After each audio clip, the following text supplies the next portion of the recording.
obrigado por estarem aqui e obrigado também ao Padre André por ter aceito o convite para estar aqui hoje em mais uma conversa da Biblioteca. Todos os meses temos um convidado e já tivemos convidados de diversas ordens, de desporto, médicos, padres também, já temos aqui alguns, pessoas ligadas à cultura, enfim, um convidado. E cada convidado tem a sua história, certo? Como cada pessoa que está aqui também tem a sua história, os nossos convidados também têm. O Padre André chegou a Castelo de Paiva em 2013. Provavelmente já conhecia Castelo de Paiva porque era aqui perto, do Conselho de Marco Canaveses. Não conhecia.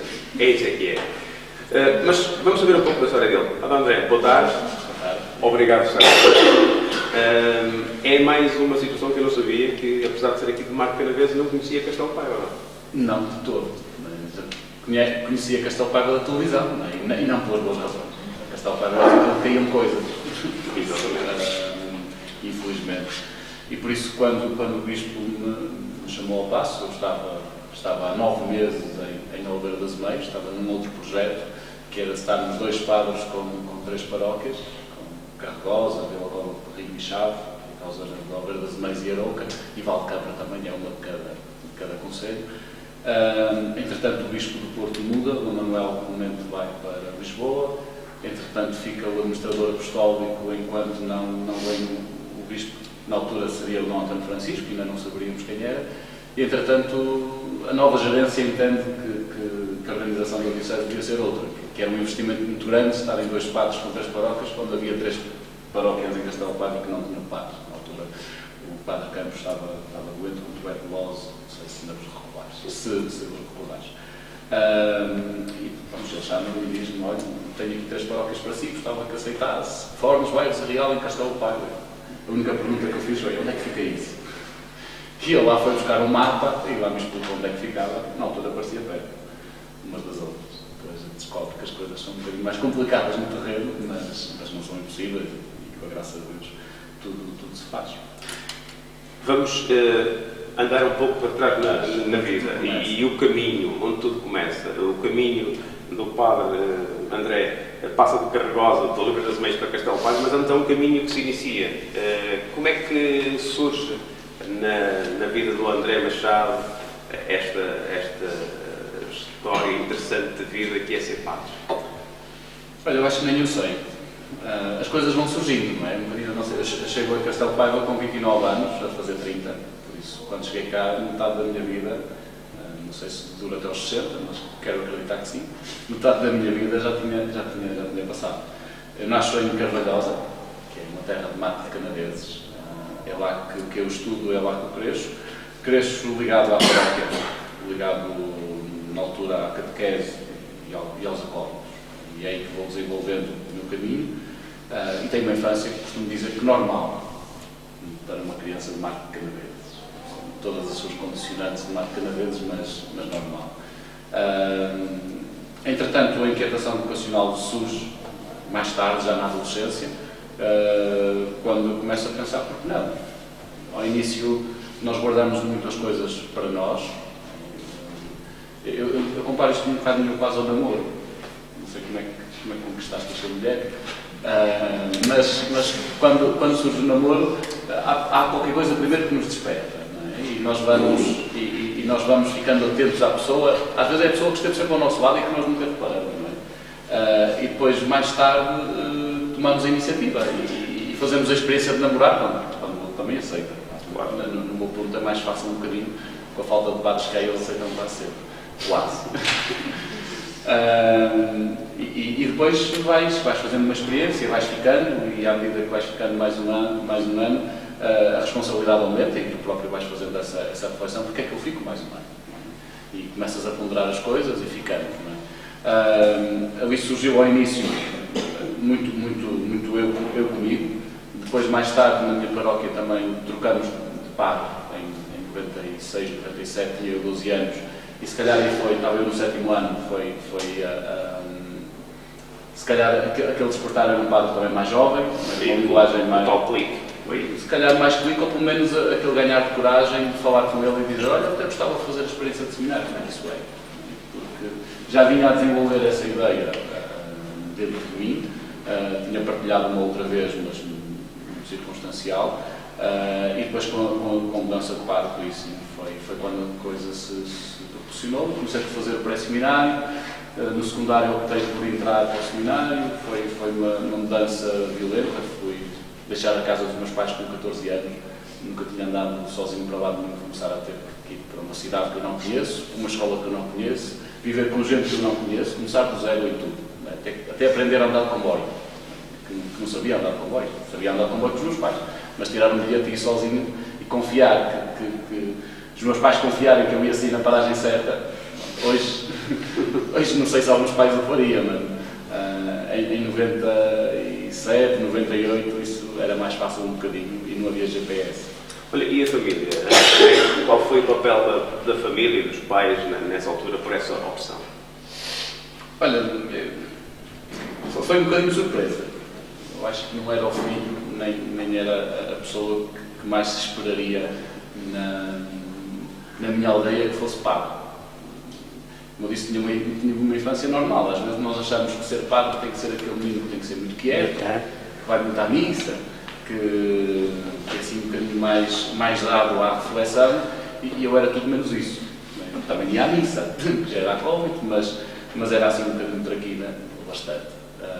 E por isso, ao início, foi um bocadinho choque. Aliás, eu tive muita gente na minha missa nova, e eu desconfio que a maior parte deles era para ver se era a sério. Porque realmente, e depois eu mais tarde percebo, todos aqueles meus colegas que eu tive no seminário, que eram assim realmente mais parados, com aquele perfil que nós imaginamos, que é o perfil de padre, eram aqueles que saíam mais cedo do seminário. Porque é realmente preciso uma dose de liberdade muito grande, porque a opção é radical. A opção é muito radical e tu precisas estar muito ciente daquilo que queres fazer. Ou então nunca vai funcionar na vida. E é preciso ter coragem para assumir muitas coisas. E muitas vezes aqueles miúdos que são os traquinas são aqueles que têm mais coragem, são aqueles que se aventuram, que sobem às árvores, que fazem as neiras, partem os vizinhos, as janelas dos vizinhos. Quer dizer, eu era um bocadinho assim, dentro daquilo que é o ser jovem, o ser um menino.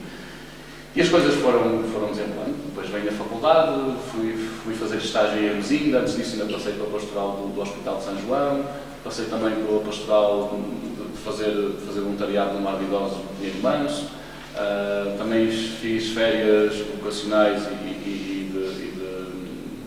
de auxílio aos peregrinos em Fátima durante as férias.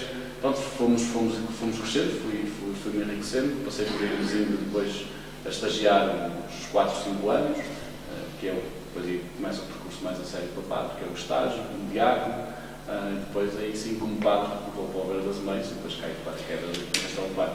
Nesse percurso em que as coisas acontecem naturalmente, não são só períodos bons, não é? Há aqueles períodos em que tu pensas, será que estou no caminho certo? Aconteceu isso também com o padre André.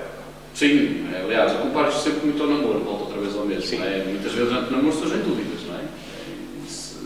Há discussões, não é? No meu caso, as discussões são relativas, há mais sobretudo dúvidas de fé. Há um bispo, neste momento é cardeal, o bispo de Leiria Fátima, que certamente vós conheceis muito bem, Dom António Marto, que disse que quem não der um bom pai de família também não dá um bom padre, porque é preciso ter todas as características para um pai de família. O ensinar, o cuidar, o ir ao baú, trazer histórias novas, histórias velhas, o saber ser carinhoso, mas também disciplinar ao mesmo tempo. É preciso ter todas as características. Ora, para ter todas essas características, a paternidade põe-se muitas vezes à nossa frente. E é normal, durante esse período de tempo, até porque nem sempre tudo corre bem. Não é? Às vezes a faculdade não corre bem, a escola não corre bem, os conflitos com os colegas, a saudade da família.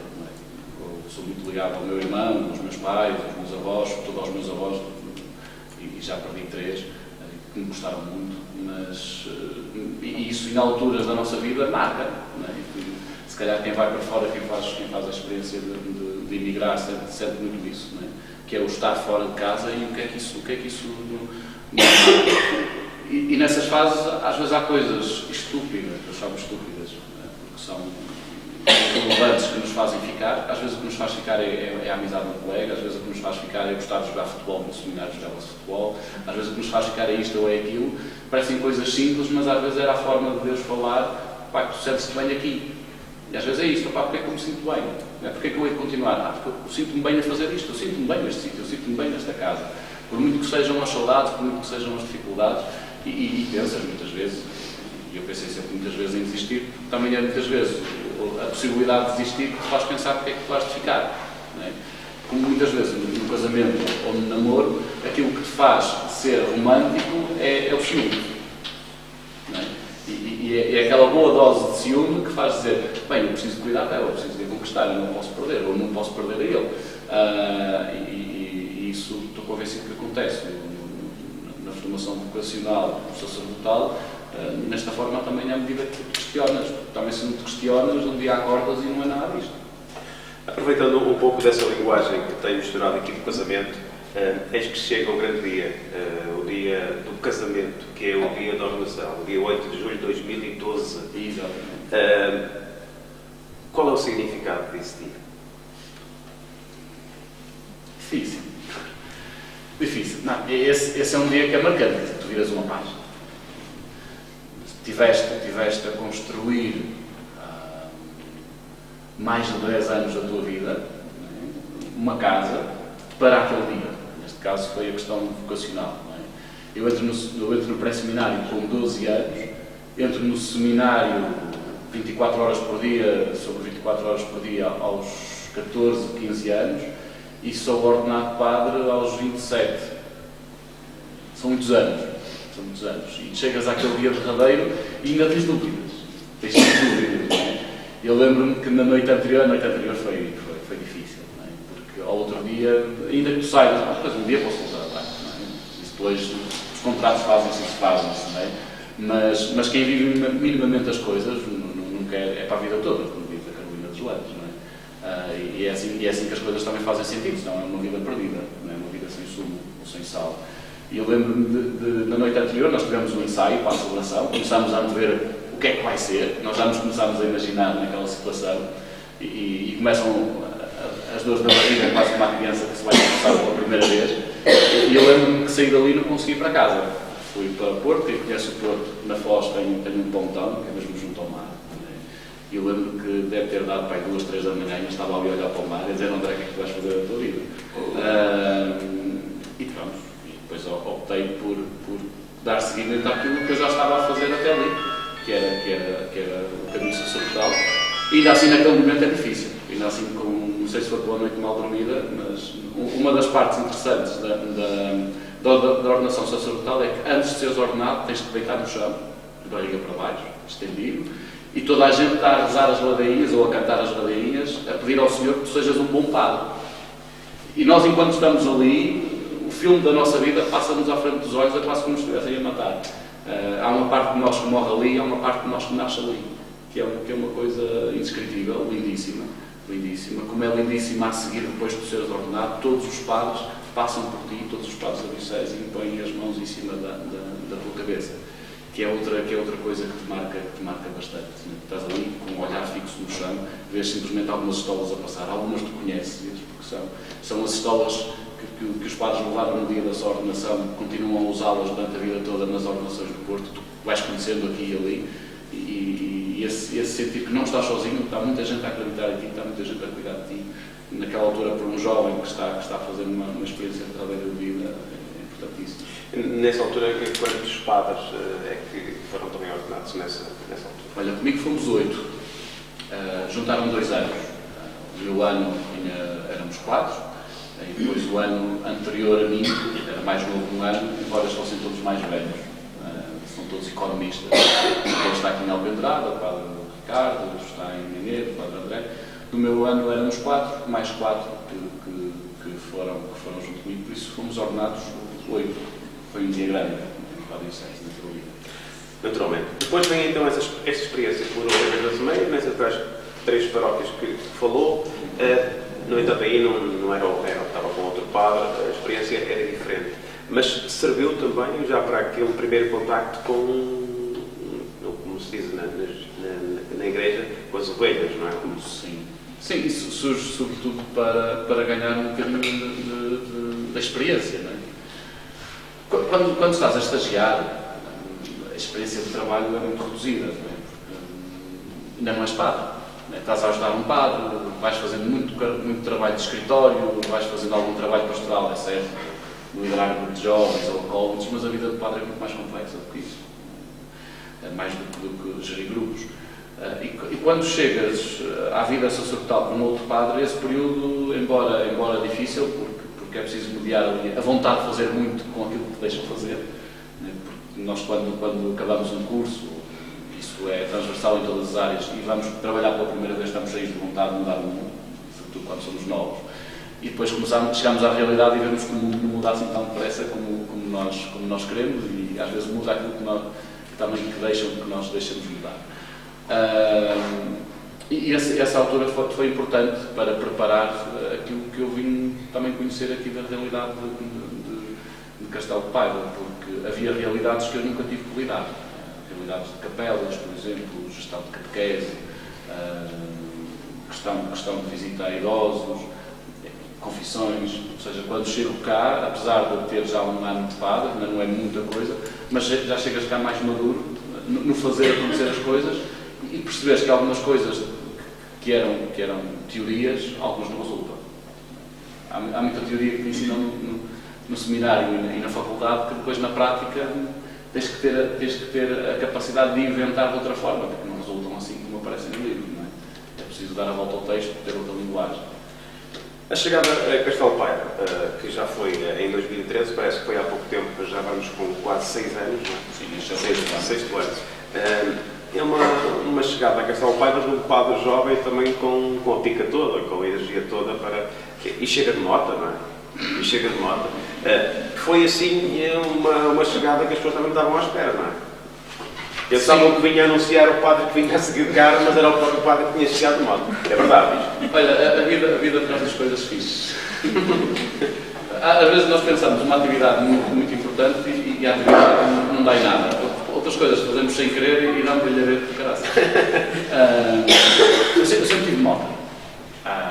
Aliás, no Marco Canaveses, conheces uma realidade no Marco Canaveses, para quem nasce na década de 80, é normal com 12 anos andares em cima de uma motorizada. Não sei se ainda continua assim, acho que não. Mas naquela altura era normal toda a gente ter dado uma motorizada do tio, do pai, do avô. Com 12 anos, às escondidas ou às claras, toda a gente já andava em cima de uma casal de duas ou de uma fundada. Não era exceção, com todas as tropelias que depois aí vêm associadas. Aqui em Castelo de Paiva seria parecido. É igual. Hoje não se pode dizer isso, mas seria parecido. Quer dizer que a ligação às motas sempre existiu. Eu já tinha moto, tinha uma moto chamada hoje moto pesada, não sei se nenhuma moto por aí além, mas eu já a tinha. E a coisa surgiu de uma forma muito simples, que foi, eu tinha que vir para fora. E dá muito trabalho, não é? Tentar arranjar alguém que me traga a moto, que traga o carro, fazer 2 viagens, eu tinha que trazer tudo para Castelo de Paiva, não é? Eu lembro-me, nesse dia, a entrada era pelas 4, 5 da tarde. E eu disse aos meus pais quando acabámos de almoçar. Tão simples, isto surge natural. Que é, olha pai, já que vamos todos para lá, vamos mais cedo. Eu levo a moto, ela já fica lá. Tu levas o meu carro, eu chego cedinho, ninguém dá conta, tomo o meu banhinho e eu lá. Não é? Assim, eles quando começam a malta a chegar para a missa, eu imaginando que a coisa seria simples. Quando a malta começa a chegar para a missa, eu já estou o banhinho tomado lá na casa, porque eu já tinha a chave da casa, porque é muito custo, mas já tinha a chave da casa. E a coisa já funcionava normalmente. O que eu não contava é que eles tivessem a fazer um tapete de flores. Então o abate chega de moto e está a malta a acabar o tapete de flores. Não é? E ninguém me conhecia. E eu estava do outro lado do tapete de flores, por isso tinha que passar para o outro lado para poder entrar na minha garagem. E eu a tentar passar ali com a moto no sítio onde só tinha verdes. E pronto, e tenho logo um fulano da fabriqueira que me queria bater, outra senhora com a muleta na mão que me queria dar, e eu só tive tempo de levantar o capacete e dizer que era eu. Não me basta, mas não para. Pronto, eles num misto de vergonha e assustados, a coisa lá correu, mas sério que a história ficou marcada. Foi uma coisa inocente, depois dá esse milhareiro todo. Mas a chegada a Castelo de Paiva tem esse episódio, é apenas um episódio, mas as pessoas receberam-no bem. As pessoas acolheram-no da melhor forma. Sim. Aliás, até de uma forma assustadora. Eu lembro na altura de comentar com alguns colegas meus que aquilo que eu sentia da minha parte é que havia uma fome de padre muito grande. Tu és de lá, não sei se sentias o mesmo, mas a paróquia de Fornos e de Real, sobretudo, passaram... Até porque tinha falecido o Padre Luís, depois tinha ficado doente o Padre Campos, quer dizer, havia ali uma... Eles em 5 anos tiveram sido ocupados. Foi assim uma situação complicada. Foi muito difícil. O Padre Luís morre em 2009 de uma forma violentíssima para a comunidade. Claro, ninguém estava à espera. Ninguém estava à espera, com um septicémio. A seguir, ele morre em setembro, o Padre Daniel está a substituí-lo durante um ano. O Padre Daniel vai embora porque não é o padre, vem o Padre Campos, é o terceiro. Está há cerca de 2 anos na paróquia, mas ao final do primeiro ano adoece com tuberculose, tem que ir para a quarentena, ainda assim abusou um bocadinho. Ficou o problema todo do medo da doença e ele passado, enquanto ele está fora, esteve um outro padre, em Real esteve o Padre Augusto, em Fornos esteve o Padre Souseu, o Padre Morgado.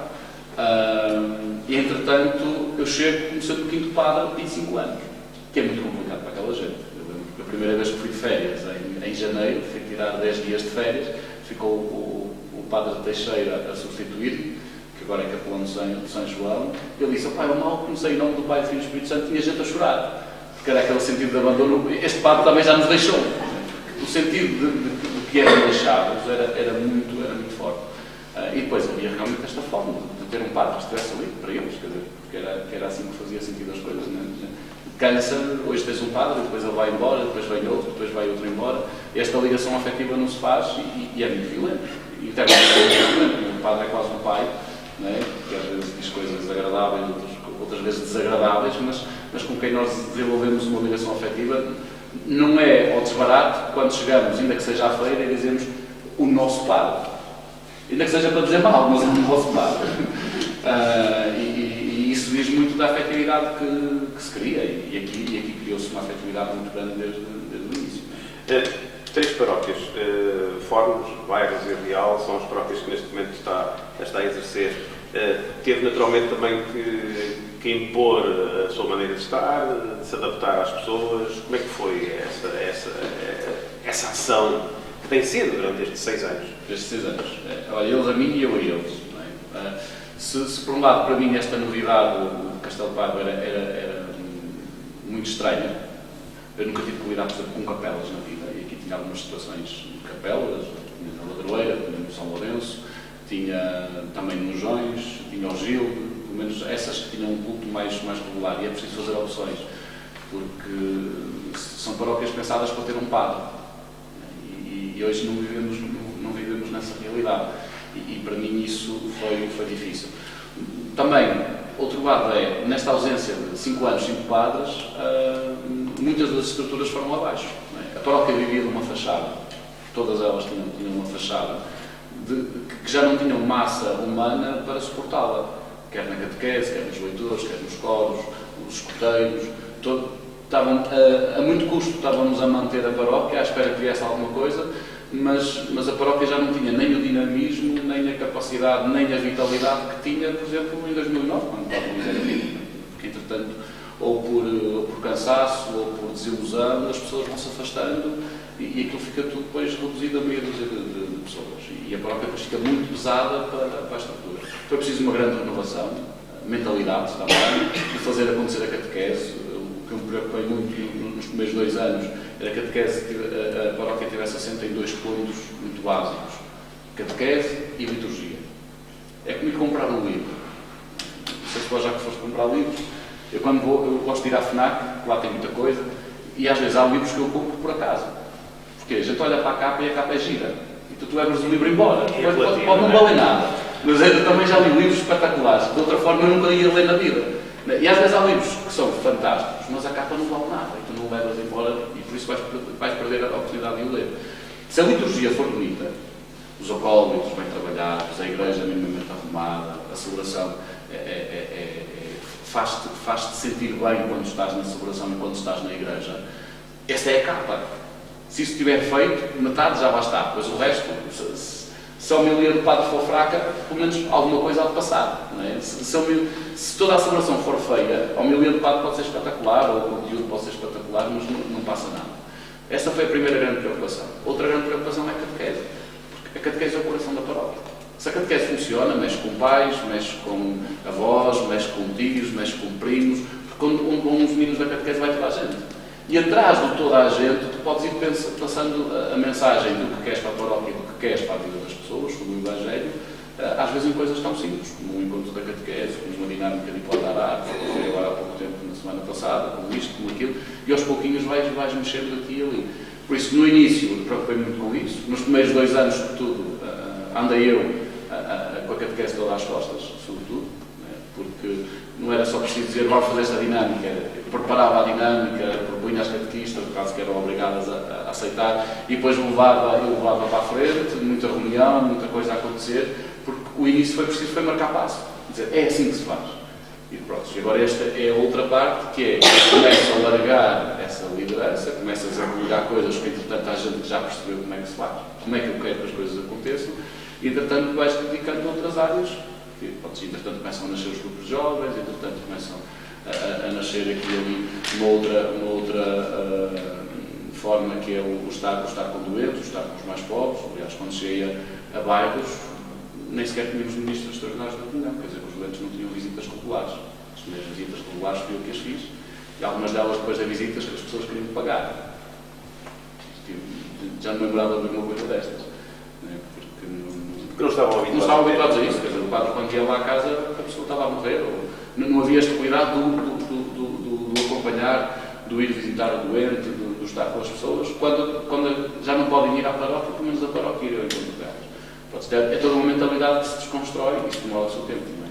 5 anos já se fez muita coisa, ou 6 anos, mas não há muita coisa de construir. Espero que não ter tempo para isso. Então, estamos a correr bem.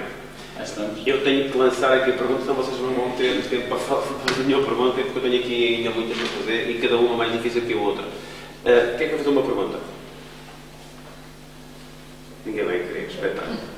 Eles têm medo do padre. Foi por isso que eu deixei de ser a barba. Se não quiserem fazer, não há problema nenhum. Não tenho aqui mais para fazer. Ninguém quer. O que é que acha que ainda te falta fazer nas suas paróquias? Olha, boa pergunta. Ainda falta fazer muita coisa. Na área da caridade, por exemplo, ainda há muito a fazer. Temos as conferências de São Vicente de Paulo, temos os ministros extraordinários da comunhão. Gostaria que um dia conseguíssemos evoluir para, por exemplo, uma equipa de visitadores, de doentes e de idosos. Ou seja, que não vão lá porque vão entregar roupa ou comida, não vão lá porque vão administrar a Sagrada Comunhão ao domingo ou ao sábado, vão lá simplesmente porque há um grupo na paróquia que se disponibiliza simplesmente a passar e a estar. Conversar, tirar um dia por mês para estar com os outros, por exemplo. Isso é preciso ter algum tempo e alguma paciência para conseguir arranjar as pessoas certas, formá-las, estar e este sentido da caridade também precisa de estar mais apurado. Olha, eu gostava de ter muito mais tempo para trabalhar, por exemplo, os meus jovens, os grupos de jovens, que são aqueles que fazem a transição entre a catequese e a vida adulta. Aqueles que vão ser os futuros pais, aqueles que vão ser as futuras estruturas da paróquia, deviam estar bem mais formados e deviam estar mais auxiliados nessa fase. Ainda não consigo fazer isso, por falta de tempo, até porque depois das 3 paróquias o bispo e a diocese vão pedindo outros serviços, e depois nós acabamos por não ter tempo para isso. Vai um bocadinho neste sentido, não é? A catequese, sim, essa está organizada, a questão da liturgia também. Falta depois o básico falta depois aquilo que são, muitas vezes, é o pormenor, não é? Haver um grupo de leitores mais formado, com uma formação regular. Se, por exemplo, nos primeiros 2 anos eu reunia com eles todos os meses, hoje já não consigo, e se calhar era preciso dar o salto para uma outra estrutura, se calhar não, é preciso dar o salto para uma outra estrutura, mas isso vai-se fazendo à medida que eu vou conseguindo ter espaço físico e mental para conseguir fazer isso. A autonomia das paróquias também é algo que é preciso trabalhar. Por exemplo, estamos a lançar este ano, pela primeira vez, o Conselho Pastoral, de uma forma séria. O Conselho Pastoral, não sei se vós sabeis o que é. Normalmente nós achamos que o rosto da paróquia é a fábrica de igreja, que são os que mexem com a massa. Não é? Mas o que está dito no direito canónico é que a estrutura mais importante da paróquia deve ser o Conselho Pastoral, porque o Conselho Pastoral reúne um representante de cada grupo. Zeladoras, ministros da comunhão, leitores, acólitos, de todos. E são eles, em grande grupo, que definem o que é que vai ser a paróquia, o que é que vamos fazer este ano e qual vai ser a agenda. Eu comecei por fazer isso com um grupo de liturgia, entretanto o grupo de liturgia começou a acolher outros elementos, e este ano, pela primeira vez, vamos evoluir para o Conselho Pastoral. Já instituído, com uma carta dada pelo seu bispo, com um mandato para 3 anos. Agora, tudo isto demora o seu tempo. E depois pensar que a paróquia do amanhã, como é que vai ser? Eu também quero evoluir para aí, que é, basta fazer esta reflexão rápida que fizemos, por acaso, no Conselho Pastoral agora de setembro passado. Há 40 anos atrás, por exemplo, quando o Padre Luís foi ordenado em 79, se não me engano, chega à paróquia em 79, 80, um padre tinha a expectativa de receber uma paróquia. Com as artes havia duas, o meu padre Mota tinha Real e Bairros, mas a expectativa é que tivesse uma paróquia, era assim em todo lado. Quando eu fui ordenado em 2012, a expectativa é de termos 3 paróquias. Quem tem as artes, o Padre Rio Moinhos, da minha idade, aqui ao lado tem 6 paróquias. Aqui ao lado, do outro lado do Rio. Estamos muito longe desse cenário. E ele é da minha idade. E daqui a 40 anos, como é que vai ser? Se calhar daqui a 40 anos um padre, quando é ordenado, reza para ter 6. Se calhar. Se não for 10, como já acontece em Coimbra. Também é aqui já ao lado. É só descer mais um bocadinho em Portugal. Nem sequer chegamos a Lisboa. Nem a Fátima. E por isso, quais são as paróquias que vão sobreviver neste contexto? Aquelas paróquias que forem autónomas e que, sobretudo, que tenham a capacidade de partilhar recursos. Eu não tenho isso aqui, consigo deslocar-me e ir ali. Eu não tenho um coro suficiente para animar esta festa, consigo ir buscar o coro da outra paróquia, que são irmãos, simplesmente rezarmos em igrejas diferentes e que vêm ajudar. Hoje já se consegue fazer isto em algum sítio. Agora, isto é um caminho. Quando cheguei, comecei a reunir com os catequistas, foi difícil. Preparar, por exemplo, as festas da bem-aventurança, da primeira reunião, a nível das 3 paróquias, foi difícil. Hoje é algo natural. Mas, por exemplo, formações de catequistas, formações de leitores, formação de acólitos, formação disto, formação daquilo. Basta fazer um encontro interparoquial, a coisa já não corre bem, porque é na paróquia do vizinho, não é para mim. Parece que queima, na paróquia do vizinho parece que queima, parece que ir a bairros que queimam, ou ir a Fornos que queimam, ou ir a Real é muito longe, está bem, mas os muito longe estão bem cá. E ainda precisamos vencer estas barreiras, ter uns horizontes um bocadinho mais abertos. Muito bem, vamos entrar então na reta final da nossa conversa e vamos falar de juventude. Há quem associe o Padre André a um padre que consegue cativar a juventude e foi dito aqui algumas situações que a juventude gosta, que é dar-lhes valor, dar-lhes responsabilidade. Tem sentido que a juventude destas paróquias tem estado consigo também? Olha, eu não sei como é que era antes, primeiro, isso pode ser com muita desconfiança essa avaliação, até porque eu ando sempre a tentar ir atrás deles. Se fosse assim tão bom, não era preciso eles me andem comigo. Agora sim, não posso queixar da juventude de Castelo de Paiva.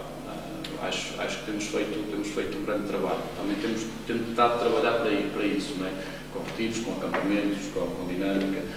Ultimamente, nos últimos 3 anos, tenho preocupado muito que eles participem em atividades fora, atividades diocesanas, porque isso faz com que eles tenham uma ideia de paróquia mais saudável, ou seja, eles não andam na paróquia por causa do padre, à medida que eles vão conhecendo outras realidades e participam de outro tipo de atividades, e expandir os horizontes, dia diocesano da juventude, ir a uma oração de TZ que seja fora, ir a um retiro promovido pela diocese. Ultimamente tivemos as jornadas Mulheres da Juventude no Panamá, que eles, aos poucos, à medida que vão participando neste tipo de atividades, eles também possam ter uma visão mais madura daquilo que é a Igreja e não andem na Igreja só por causa do padre, só por causa deste ou por causa daquele. Depois, quando isso se zanga, quando a coisa não agrada, fogem.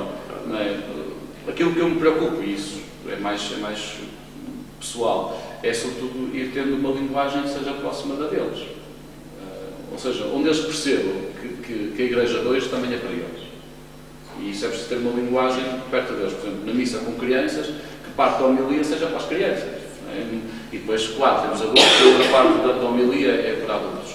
Se estás com jovens, se tens uma reunião com jovens, tens uma formação com jovens, estás num acampamento, tens que conseguir desmontar, e isso é difícil de fazer. Conheço, se calhar nem todos os padres têm essa possibilidade, porque realmente é algo difícil, não é? Como para mim é difícil, se calhar, outras áreas na dimensão humana, isso é total. Que é desconstruir coisas difíceis, que são contextos teológicos, gostos, de oração e disto e daquilo, e conseguir transportar isto para a vida deles com uma linguagem que eles entendam.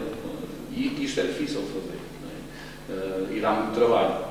Se calhar, por aí, dizes que posso ter algum sucesso nisso, se calhar fruto desse trabalho, alguma coisa a dar. Sim, mas a envolvência que também tem com eles, o facto de pegar numa celebração que podia ser dentro de uma igreja, numa capela, e levá-la para junto ao Rio Pai, ou levá-la para junto ao Rio dos Amores, são situações que tocam aos jovens, e que os jovens se sentem um pouco no seu habitat. Sim, é isto, quer dizer, a vida da igreja tem que estar entranhada com a tua vida, senão isto é só uma coisa de velhos.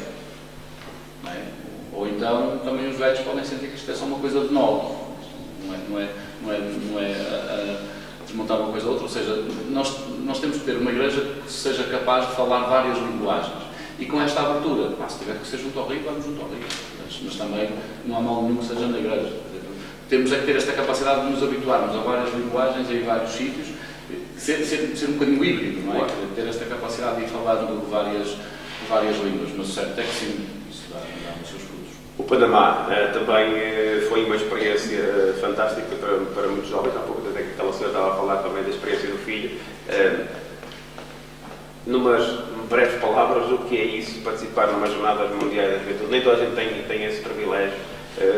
O que é que foi isso para si participar também, estar no Panamá? Eu vi a emoção que falou, e aliás fui buscar também esse som para passar num programa que temos, diretamente do Panamá, a emoção com que narrou isso para um órgão de comunicação social comercial.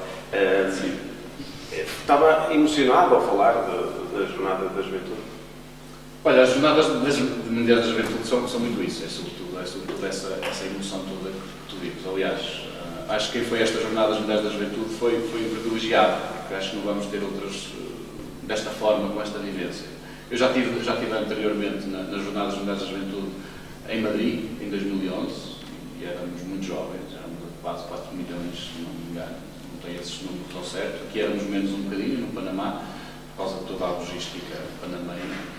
Mas eu digo que foram muito intensas por isto, é que já se sabia mais ou menos que Portugal ia recebê-los. Por isso nós ficamos na melhor paróquia de acolhimento, ou seja, tu lá ficas em famílias de acolhimento, ficamos em pavilhões nem em hotéis, só quando não existe mais famílias de acolhimento é que depois ficamos em grandes albergues. E isso dá para desenvolver uma afetividade e uma proximidade muito grande com as famílias de lá e vice-versa.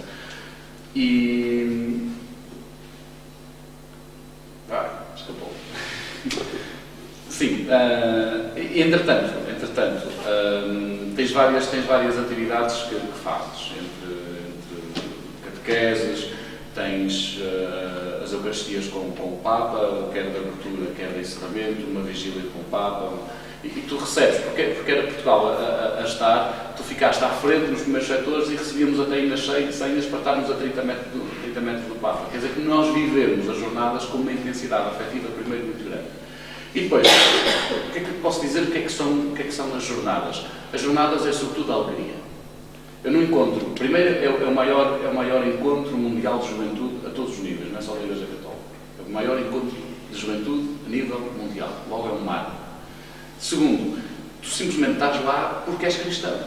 E tu vais na rua, o normal é, tu vais na rua, alguém chega à tua beira, vamos ter uma selfie com as nossas bandeiras. E tu tiras uma selfie a dois e quando reparas, somos para aí uns 30 ou 40. Toda a gente vai e tira. A minha cara deve andar no meio mundo, eu não faço ideia onde é que ela anda, não é? Porque entretanto toda a gente era assim. Todos nós estávamos alegres, estávamos felizes. É sobretudo um estado constante de alegria durante uma semana inteira. Tivemos lá 10 dias. É um estado constante de alegria simplesmente porque és cristão. E tu não consegues receber isto em mais lado nenhum. Porque nós aqui fazemos uma atividade e ficamos contentes, mas não é aquela alegria constante simplesmente porque és cristão, sem medo, sem vergonha. E quando voltas nas Jornadas Mundiais da Juventude, como quando voltas do Panamá, toda a tua vida volta de duas formas. Primeiro, voltas com uma energia brutal. De fazer as coisas, de não desistir, de conhecer mais, de ir. Se os outros todos também estão ali por causa de Cristo, se tu ainda tens ali alguma pedra, queres vencê-la e depois, ao mesmo tempo, voltas de lá com uma outra visão da Igreja. A Igreja já não é a minha paróquiazinha, onde tu voltas com uma capacidade de relativizar as coisas. Já não te chateias por causa da toalha, já não te chateias por causa da flor, já não te chateias porque o o padre disse isso ou disse aquilo.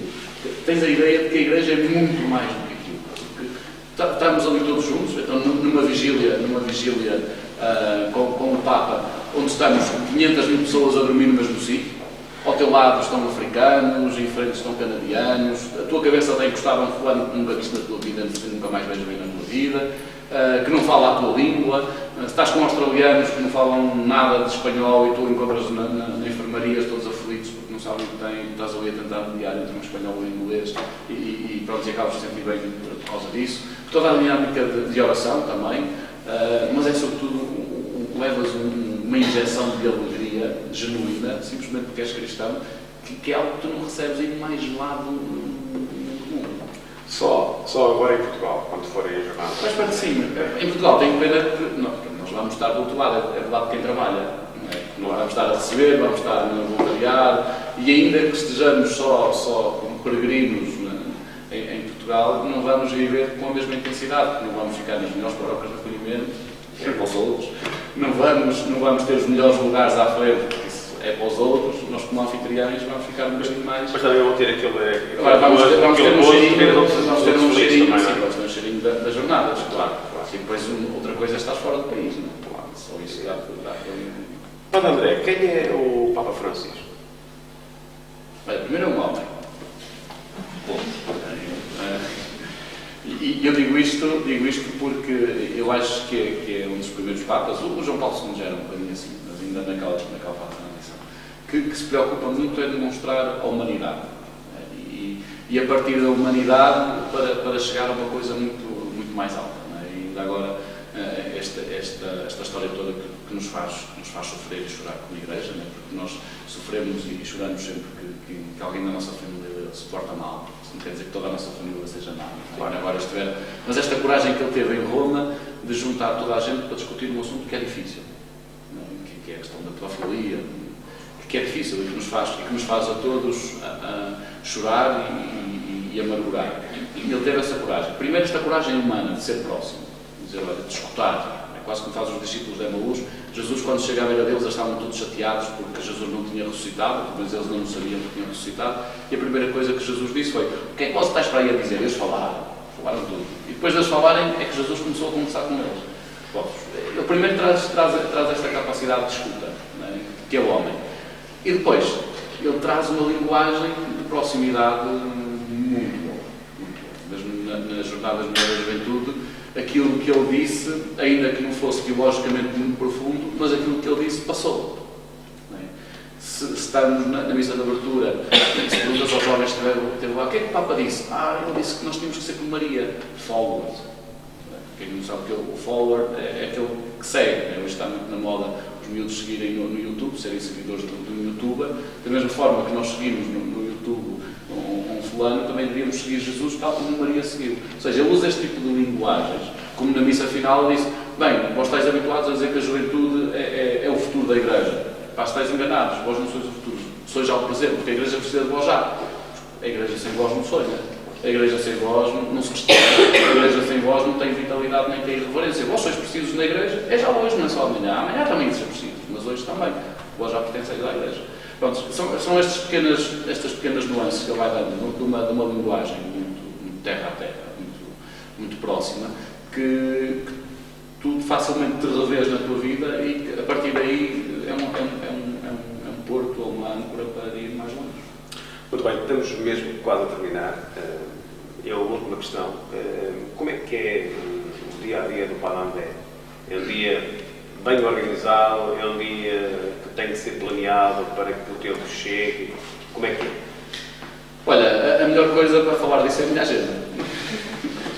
Normalmente quem sofre muito com isso são os meus amigos, mais do que a paróquia.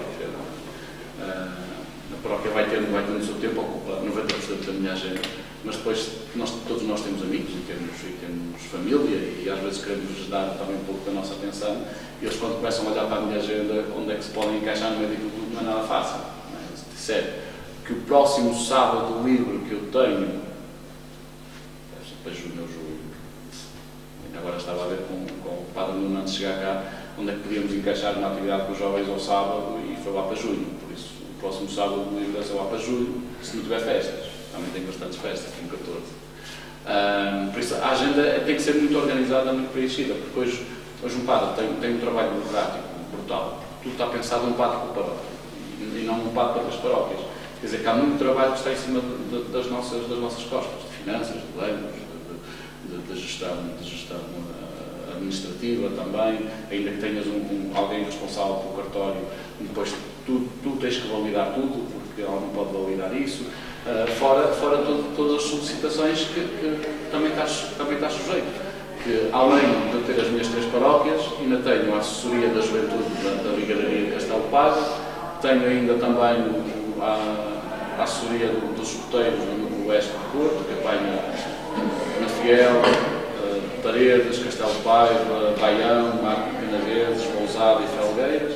Ainda tenho uma equipa de Nossa Senhora na Trofa, ainda sou responsável pelas equipas de Nossa Senhora, que é de casais da zona norte do país, e ainda estou a ajudar no movimento ao Oásis. Tudo isto se vai somando e tudo isto preenche a tua agenda, e tem que ser tudo muito medido. E por isso a minha agenda de hoje é isto. É estar aqui, daqui a um bocado tenho que ir ter para fazer uma reunião em Baltar, venho de Baltar a correr porque tenho missa às 7 e hoje à noite às 9 tenho catequistas. E amanhã começam no dia outra vez assim, quase da hora a hora. E nós gostamos imenso de ter cá, acho que é uma conversa super interessante.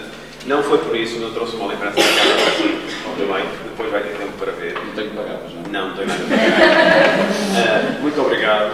Muito obrigado a vocês também terem vindo e até para o próximo